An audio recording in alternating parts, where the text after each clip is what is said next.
और बच्चों पढ़ाई ठीक चल रही है आपकी? हम रेशियो एंड प्रोपोर्शन पढ़ रहे थे, समझ में आ रहा है? कमेंट सेक्शन में मुझे बताइए, कुछ डाउट हो या जो भी प्रॉब्लम आ रही है मुझे बताइए। आज देखो मैंने बोर्ड चेंज कर दिया है, कई लोगों ने फीडबैक दिया था मुझे, बाकायदा मेरे को टेलीग्राम पे व्हाट्सएप पे बताया कि सर आप व्हाइट बोर्ड पे पढ़ाइए, ज़्यादा अच्छा लगेगा। तो आज हम व्हाइट बोर्ड पर क्लास लेकर आ रहे हैं। तो रेशियो एंड प्रोपोर्शन चल रहा था, उसमें 3 वीडियो बन चुके हैं और ये अभी 3-4 वीडियो और बनेंगे इस पे। अब हम स्टार्ट करते हैं आगे। तो ये सवाल है, आज मैं इस कैटेगरी के सवाल पे वीडियो बना रहा हूँ, तो समझिए बड़ा ही इंपॉर्टेंट है अगर इसको हम किस तरह से करें। जैसे सवाल दे रखा है, दो संख्याओं का अनुपात 1:2 है, दोनों संख्याओं में 7 जोड़ दिया जाता है तो अनुपात 3:5 हो जाता है। तो दोनों संख्याएं क्या हैं, वो ओरिजिनल संख्याएं क्या हैं? एक अनुपात दे रखा है, जो संख्या निकालनी है उनका अनुपात दे रखा है 1:2। यदि उनमें 7 जोड़ दिया जाता है तो वह अनुपात कितना बन जाता है? 3:5। ओरिजिनल संख्या, मूल संख्या क्या है, हमें ये बतानी है। इसके 2 मेथड हैं और फिर मैं एंड में बताऊंगा कि कौन सा सबसे बेस्ट है।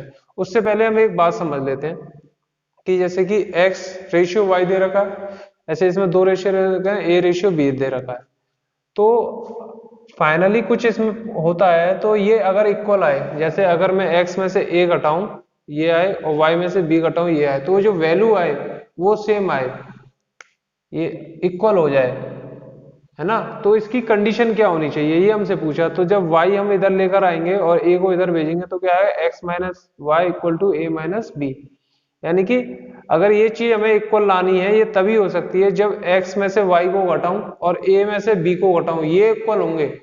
इन दोनों का डिफरेंस मान लीजिए k है, x में से y को घटाया k आया और a में से को घटाया k आया, ये तभी जब इक्वल आएगा तभी ये वाली कंडीशन फॉलो होगी। एक बार और बता रहा हूं, मैंने कहा कि अगर मुझे इसमें कुछ करके यहाँ इक्वल चाहिए तो यहाँ इक्वल वैल्यू कब आएगी? तब आएगी जब इन दोनों का डिफरेंस आपस में क्या होगा? इक्वल होगा। ठीक है, इसको करके देख लेते हैं। जैसे कि 1:2 दे रखा है मूल संख्या, फिर वो बाद में कितनी हो जाती है? 3:5। इसमें कितना जोड़ा गया है? 7 जोड़ा है, इधर भी 7 जोड़ा है और इधर भी 7 जोड़ा है। मान लीजिए ये वाली संख्या x है और ये वाली संख्या ये y है। ठीक है, अब मैंने कहा ये 7 जैसे यहाँ ये सेम आ रहा है, ये सेम कब आएगा? जब इन दोनों का डिफरेंस क्या होगा?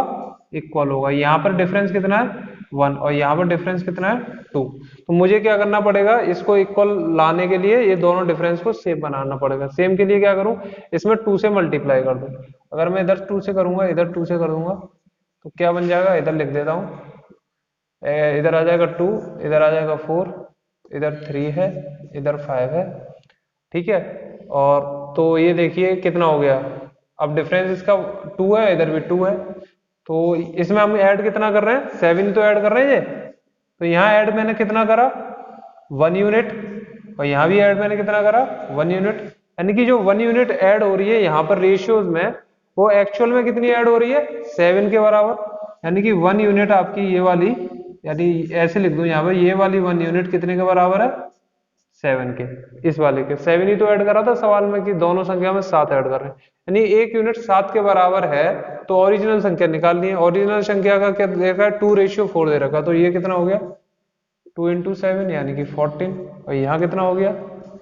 4 इंटू 7 यानी कि 28। समझ में आया किस तरीके से करा? ये एज वाले सवाल आएंगे ना, उसमें ये मेथड और कारगर होगा।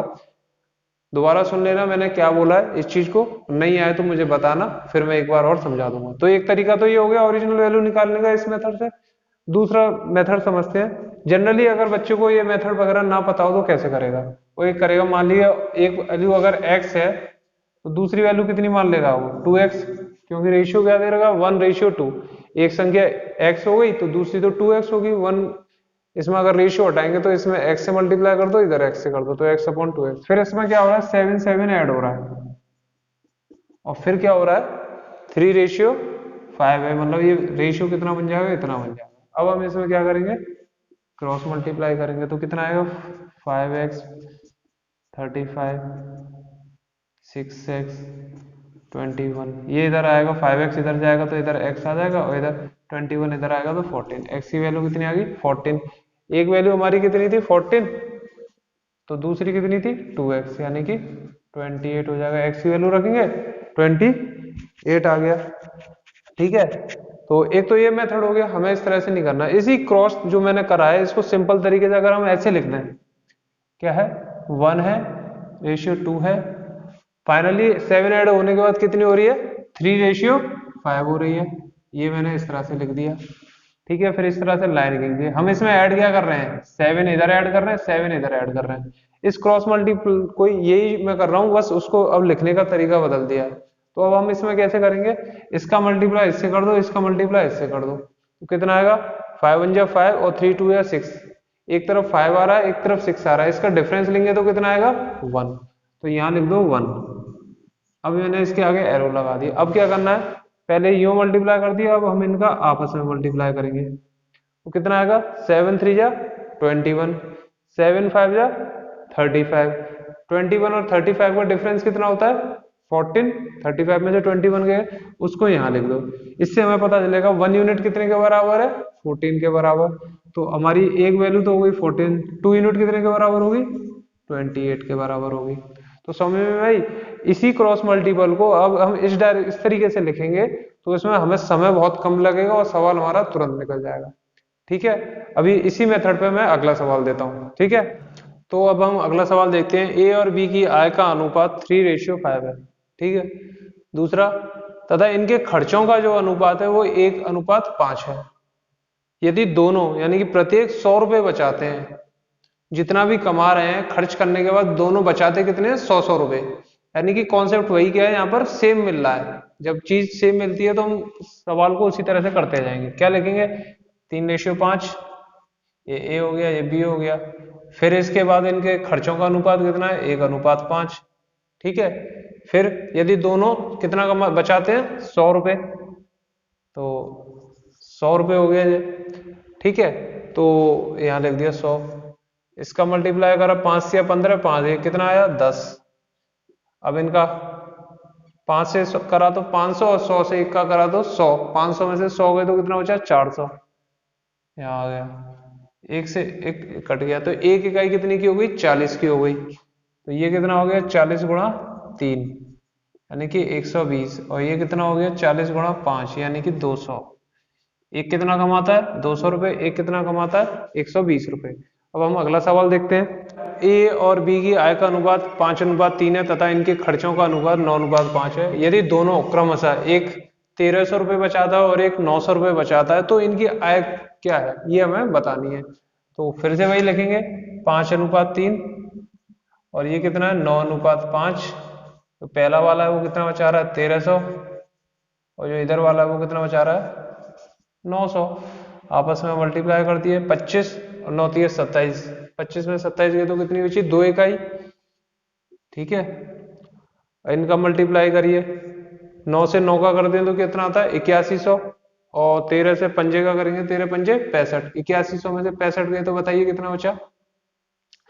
65 को 70 मानिए, 11 और 11 और 5 है 1600। वो सॉरी 1600, हाँ। एक इकाई कितने की हो गई, 800 की। तो यहाँ कितना आया, 4000। और यहाँ कितना आया, 2400। समझ में आया।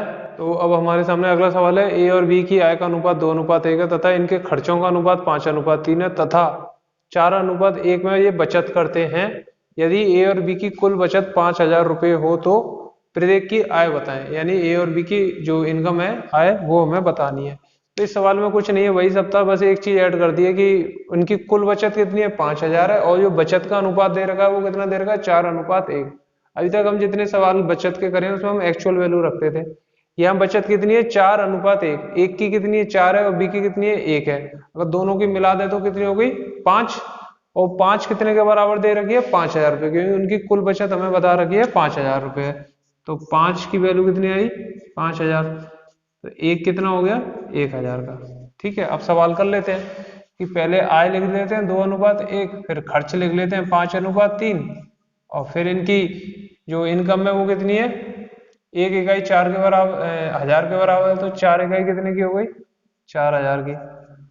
और इधर एक इकाई की वैल्यू तो 1000 है ही। अब फिर वही है, इसमें आपस में उल्टे 2 3 6, 5 एकम 5, एक इकाई। 5,000 और 12,000, 12,000 और 5,000 आया, अंतर कितना आना चाहिए? 7,000 का। एक इकाई कितने की है? 7 की, तो एक की इनकम कितनी हो गई? 14,000 रुपए की, और एक की कितनी हो गई?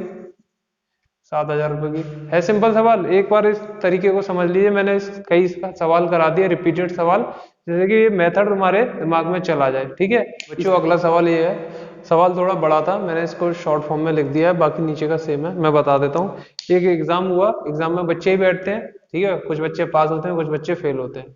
तो जो बच्चे पास हुए हैं और फेल हुए हैं, जो पास वाले बच्चों का की अगर संख्या लें और फेल वालों की संख्या लें, फिर उसका अनुपात निकालें, तो 25:4 आता है। यहाँ तक ठीक है, ये बस इस लाइन में ये है। फिर आगे सवाल जैसा था मैंने वैसा उतार दिया, यदि 5 और ने परीक्षा दी होती इस पेपर में, और 5 बच्चे अगर होते, तथा फेल होने वालों की संख्या अगर 2 कम होती और 2 बच्चे कम फेल होते, तो यह अनुपात क्या हो जाता? 22:3 हो जाता। तो बताइए परीक्षा में बैठने वालों की संख्या क्या है, कितने बच्चों ने ये एग्जाम दिया है, इन दो कंडीशनों से हमें निकालना है। तो आप एक चीज देखिए कि यहां पर जो है 5 बच्चे बैठ रहे हैं, यानी टोटल बच्चों की बात हो रही है, और यहाँ फेल जो होने वालों की संख्या हमें क्या करनी है? 2 कम करनी है। तो यहाँ फेल वाले की बात दे रखी है हमें, ठीक है, और यहाँ टोटल बच्चों की बात हो रही है, ये जो बच्चे हैं ये टोटल है। तो हम अनुपात जो बनाएंगे वो टोटल का और फेल का बनाएंगे। टोटल कितने बच्चे हैं? टी, और फेल होने वाले बच्चे कितने? एफ। तो मान लीजिए हमारे पास ये इतने पास हुए, इतने फेल हुए, तो टोटल कितने हुए? 25 और 4 9। पास और फेल के बच्चों को टोटल करेंगे तो कितना आ जाएगा? 29। 25 और 4 जोड़ के फेल कितने हुए? 4 ही हुए, ये तो हमें पता ही है, ठीक है। फिर उसके बाद ये कंडीशन हो गई कि 5 और आ जाते और 2 कम हो जाती, तो संख्या कितनी हो जाती है? अनुपात 22:3। इसमें 22 पास वाले और 3 फेल वाले, तो 22 और 3 कितना होता है? 25। तो 25 आ गया टोटल यहाँ पे, और फेल का कितना आ गया? 3 आ गया। अब इसमें हुआ क्या बीच में? जैसे अभी तक हमने आय के और इन सब के सवाल जो करे थे संख्या निगम, वही मेथड है। 5 आ जाते और 2 कम फेल होते तो -2 लगा दिया। अब इसमें सवाल में वही तो है, आपस में मल्टीप्लाई करिए। 29 तिया कितना होता है? 87। 30 तिया 90 होता है, 3 कम कर दोगे 29 है तो 87 हो गया। इस तरह से मल्टीप्लाई करने की कोशिश करिए। 25 चौक 100, तो 100 में से 87 गए तो कितना आया? 13। अब इनका आपस में मल्टीप्लाई करिए। 25 दूनी कितना होता है? 50। किसका आ रहा है? माइनस का 50। फिर माइनस का 5 तिया 15, माइनस का 50 और माइनस का 15 कितना हुआ? 65। माइनस से कोई मतलब नहीं है, 65 लिख लिया। यानी कि इनका आपस में मल्टीप्लाई करके सब्ट्रैक्ट करेंगे तो कितना आ रहा है? 65। एक इकाई कितने की हो गई? 5 की हो गई। एक इकाई 5 की है, तो मुझे बताइए, हमसे पूछा परीक्षा में बैठने वालों की संख्या बताइए। ये क्या है? टोटल बच्चे कितने थे? 29 थे ओरिजिनल। तो 29, एक इकाई 5 के, तो 29 पंजे कितना हो गया? बताओ, 29 का पहाड़ा आता है 145, ठीक है।